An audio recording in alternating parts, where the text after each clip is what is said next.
हाय दोस्तों, मेरा नाम है ताहिर मंसूरी। मैं आपके सामने एक नई वीडियो लेकर हाजिर हूँ। इस वीडियो में दोस्तों हम बात करेंगे इंग्लिश इंप्रूव करने के बारे में। अपने इंग्लिश को हम कैसे इंप्रूव कर सकते हैं, स्पेशली दोस्तों हम अपनी फ्लुएंसी को कैसे बढ़ाएंगे।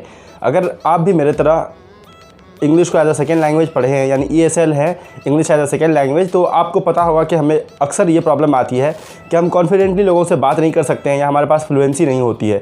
हो सकता है कि आप एक मेरिटोरियस स्टूडेंट हो और मेहनत करके आपने ग्रामर वगैरह सीखा हो, लेकिन आपको इंग्लिश बोलने में अक्सर प्रॉब्लम आती है, आपको डर लगता है, आपके अंदर में एक भय भरा हुआ है।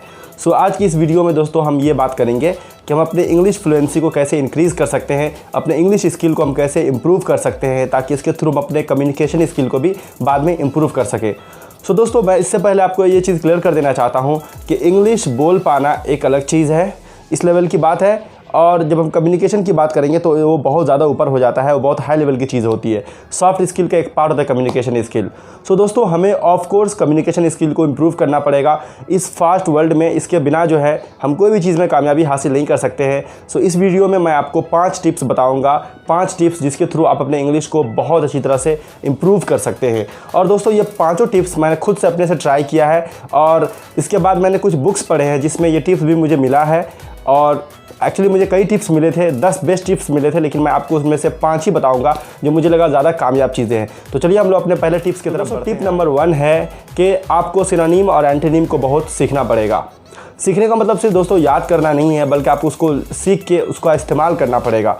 दोस्तों मेरा एक बहुत अच्छा स्ट्रैटेजी रहा है कि मतलब जब भी मैं किसी से बात करता हूं और मुझे एक स्पेसिफिक वर्ड याद नहीं आता इंग्लिश में, तो मुझे उसके कई सिनोनिम्स पता होते हैं और मैं कोई भी वर्ड्स उनमें से यूज़ कर लेता हूं, और इस तरह से मुझे कहीं रुकना नहीं पड़ता है। और जब मैं नहीं रुकता हूं ना तो दोस्तों मेरा क्या कॉन्फिडेंस लेवल इंक्रीज़ करता है आहिस्ते आहिस्ते। ये काफ़ी फ़ायदेमंद होता है, और आपका सिनोनिम और एंटोनिम के थ्रू जो है ना आपकी जो वोकैबुलरी है वो काफ़ी ज़्यादा स्ट्रॉन्ग हो जाएगी।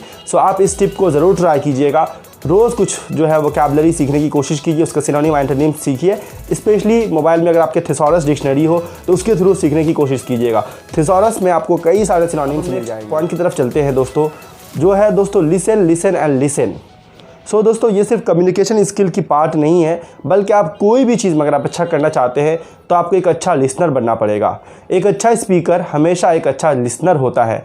प्रॉब्लम क्या होती है दोस्तों कि ज़्यादातर आदमी ध्यान से सुनते नहीं हैं। जब आप ध्यान से सुनिएगा नहीं तो आप सही से बोल भी नहीं पाइएगा। आज से जब आप किसी से बात करते हो तो पूरा ध्यान उसकी तरफ दीजिए, क्योंकि जब आप किसी को ध्यान से सुनते हैं तो आप उसकी बात को सही से समझते हैं और उसको आप बेस्ट वे में रिप्लाई कर पाइएगा। प्लस इसके और भी बहुत सारे फ़ायदे हैं कि आप किसी को ध्यान से सुनते हैं ना तो उस आदमी को ये लगेगा कि आप उसको पूरा अटेंशन दे रहे हैं, और वो जो है आपके तरफ आहिस्ते आहिस्ते करीब आते जाएगा, आपके बीच में जो क्लोजनेस बढ़ती जाएगी। दोस्तों लिसनिंग के ऊपर मैं तो एक मतलब आधा घंटा के एक आराम से एक वीडियो बना सकता हूँ, लेकिन मेरा मकसद वो नहीं। मैं इसको यहीं पे रखूँगा। बस ये कि आप ध्यान से सुनिए। एक और पॉइंट दोस्तों इसमें मैं ऐड करना चाहूँगा कि कोई भी लैंग्वेज जब हम सीखते हैं तो बोलने से पहले हम उसको समझने सीखते हैं, और समझने के लिए आपको लिसनिंग ज़रूरी होता है। जैसे दोस्तों मेरी फर्स्ट लैंग्वेज उर्दू है आप कह सकते हैं, लेकिन मुझे बंगाली भी आती है। तो बंगाली मैं बोलने बाद में सीखा, लेकिन मैं पहले क्या किया, पहले उसको समझने सीखा। लोगों से सुनते सुनते मैं समझने लगा, फिर समझते समझते थोड़े बोलने लगा। अब इंग्लिश में क्या प्रॉब्लम होती है कि लोग समझने को फोकस में बिल्कुल नहीं देते हैं, सीधा बोलना चाहते हैं। अगर आप एक स्टेप को जंप करके दूसरे में जाइएगा तो आपको बहुत प्रॉब्लम होगी, और आपसे नहीं होगा, और आपका क्या कॉन्फिडेंस लो हो जाएगा। आप सुनने पर पूरा ध्यान दीजिएगा। अब दोस्तों हम थर्ड पॉइंट की तरफ चलते हैं, जो मेरे हिसाब से मेरे लिए सबसे इंपॉर्टेंट पॉइंट है दोस्तों। मैं इसको स्पेशली हमेशा फॉलो करता हूँ, और दोस्तों वो है रीड करना।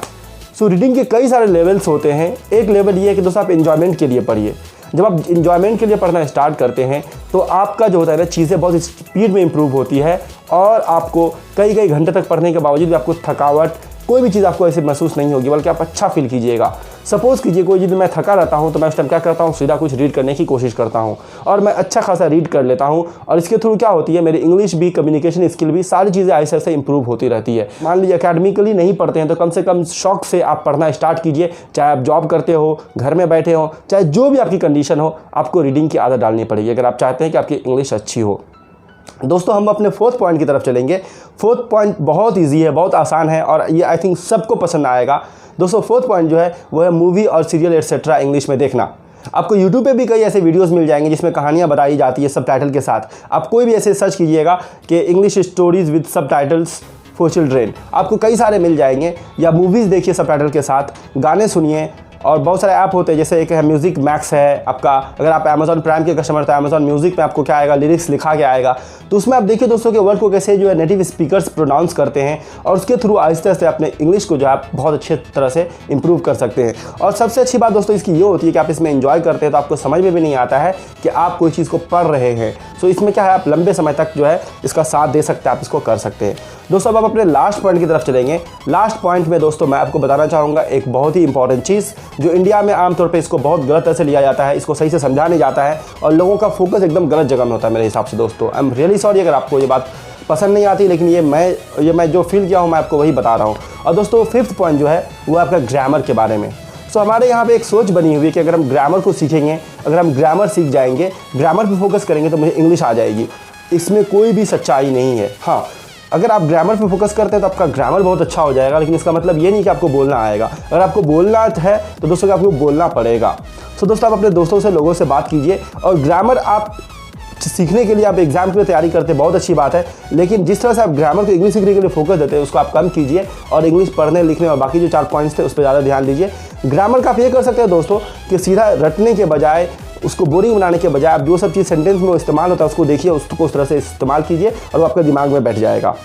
तो दोस्तों ये 6 पॉइंट्स थे। मैं एक बार शॉर्ट भी इसको रिपीट कर देता हूँ। नंबर 1 मैंने दोस्तों कहा कि आपको सिनोनिम सीखना चाहिए। नंबर 2 मैंने दोस्तों कहा कि आपको ध्यान से सुनना है। नंबर 3 में दोस्तों मैंने कहा कि आपको शौक से, इंटरेस्ट में रीड करना चाहिए। 4th में दोस्तों मैंने कहा कि आपको मूवीज़, ड्रामा एटसेट्रा देखना चाहिए इंग्लिश सबटाइटल के साथ। और दोस्तों 5th पॉइंट में मैंने कहा कि आप ग्रामर को ये समझते हैं कि इससे हम इंग्लिश सीख जाएंगे, आपको ये सोच बदलने की ज़रूरत है, बल्कि आपको इंग्लिश बोलने में जितनी ग्रामर की ज़रूरत पड़े आप उस हिसाब से ग्रामर को सीखते रहिए।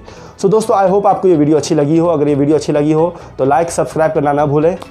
सो इस वीडियो को मैं यहीं पे ख़त्म करता हूँ। आपका देखने के लिए बहुत बहुत धन्यवाद।